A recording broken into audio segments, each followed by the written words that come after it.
Fox went out on a chilly night, prayed for the moon for to give him light, for he'd many a mile to go that night afore he reached the town. Oh, the town, oh, the town, oh, he'd many a mile to go that night afore he reached the town. Oh.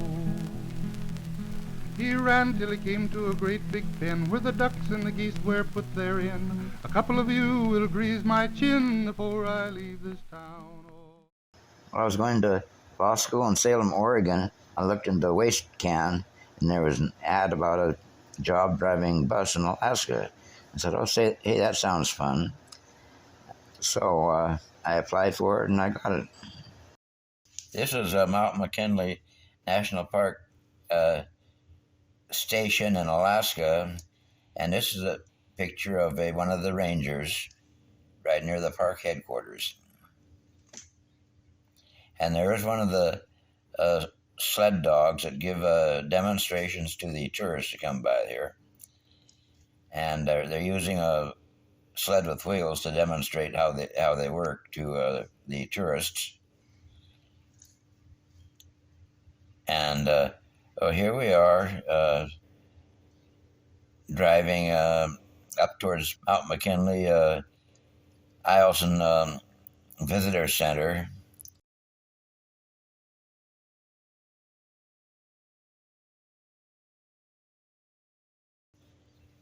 And there's a porcupine up in a tree.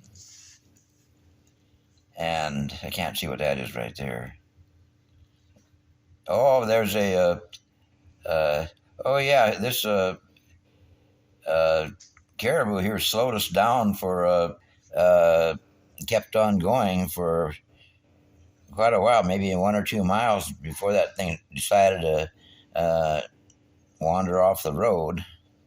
And it really slowed me up that day. But he finally went off and did his own thing. And then we went on back to McKinley Park Station where the hotel was. We stayed in the driver stayed in the hotel there. I drove with one hand and I took a 8mm with the other hand. And I think some of the tourists didn't like it very well, but I did it anyway. That's just the tundra. Oh, there's a couple of bears. They're out there in the tundra. They run very fast, those bears. They can really move. Those are toe-clad grizzlies.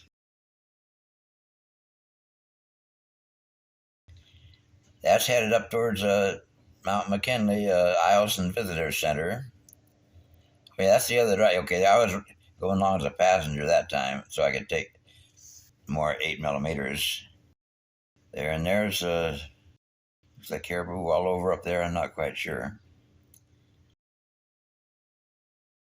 Oh yeah, the park was very wild and beautiful. Oh, there's a bunch of caribous going across the road. Oh, here we're going up over Polychrome Pass here. This was kind of steep. This scared some people because it was kind of steep and there wasn't any guardrails.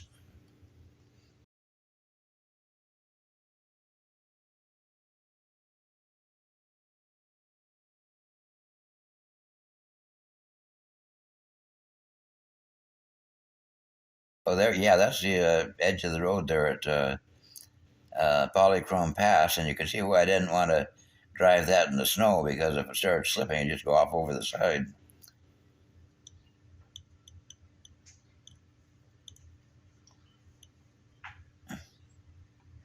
Oh, there's Adolph Bury. He's a famous biologist that was always out there investigating the tundra. And there's a museum there at, I think it's called the Mury Museum there.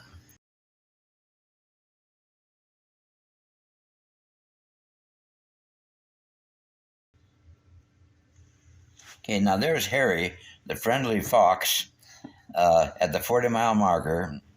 And every time I would stop the bus when I came to this place, and I get out in the road and sit down and put a ham sandwich in my mouth, and he would come up and eat, takes the sandwich right out of my mouth and eat it and go on back up to his nest or his foxhole or whatever they call them. Okay, what we're looking at now is just outside of the park. There's a place called Kantishna, a mining town. Okay, and these guys are just miners at Kantishna.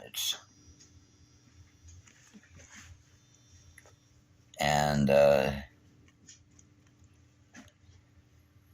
guess it was raining a lot, and the road was almost washed out here, so they were having a little trouble getting by. I guess they made it. And okay, this is Camp Denali, which is right near Kantishna, but inside the park. This was exclusive private camp, and this fellow here, took a ride with that guy. He was drove the fuel truck. They brought fuel and barrels out there for cars.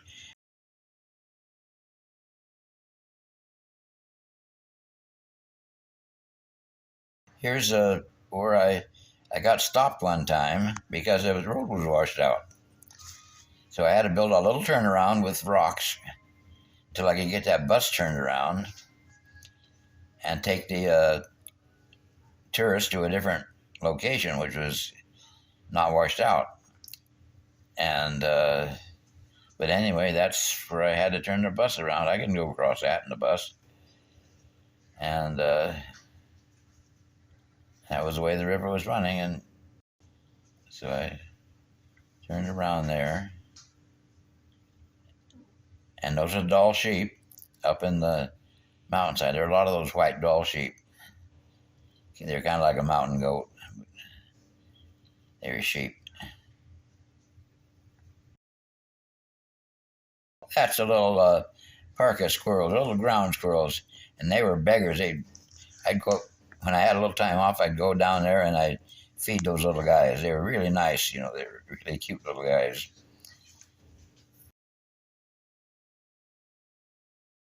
They were as bad as Harry the fox.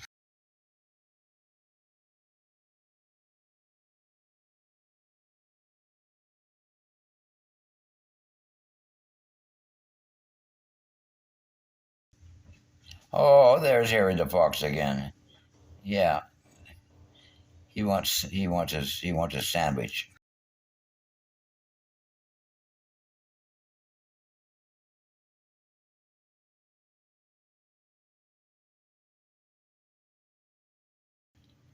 Not quite sure where this is. It's more bears, I think.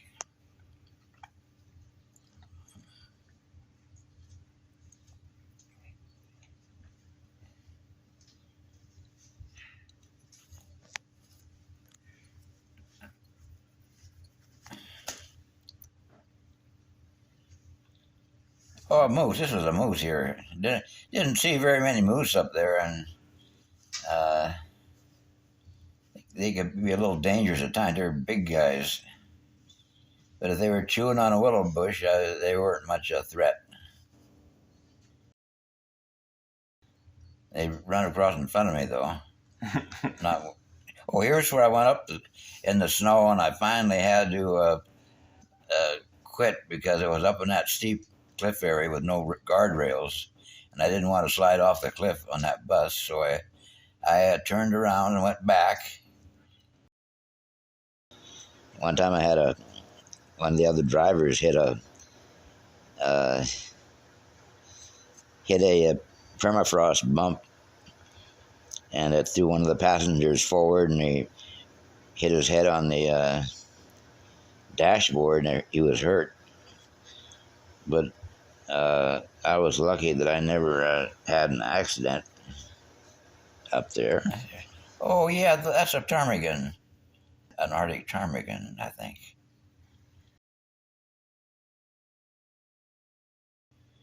There goes what, another moose? Oh, and there's a bear munching on blueberries. And I let the tourists off to take some pictures of that, but I really shouldn't have done that because bears are unpredictable, and they could come and kill you in a minute. And I might have been in trouble if one of my passengers got eaten up. But they were so busy on that blueberry bush, they didn't give a poop. So I got back in the bus and went back back to on the trip.